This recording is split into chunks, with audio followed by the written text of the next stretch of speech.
select the object and I will scale in Z-axis. Then go to edit mode and use the face selection. I will select at this face and also in another side. You can press shift button to select multiple face. Next, use extrude individual face. This. Now you can press Alt. I click at this point. I will deselect at this face. You can press shift button again and select face to deselect.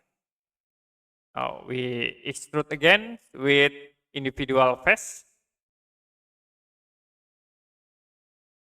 You can click at this face in the corner, press shift button to select multiple, and use extrude tools to extrude the selected face.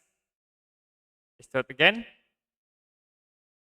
and in there I will extrude to this point. Now, to connect between face, we can use the bridge face. Like you can select at this face, the shift button, select again this face.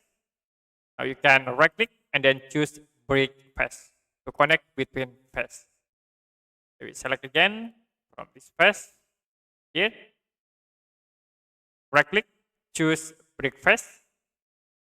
Select this face here. And the last from this face to here. Right click and choose bridge face.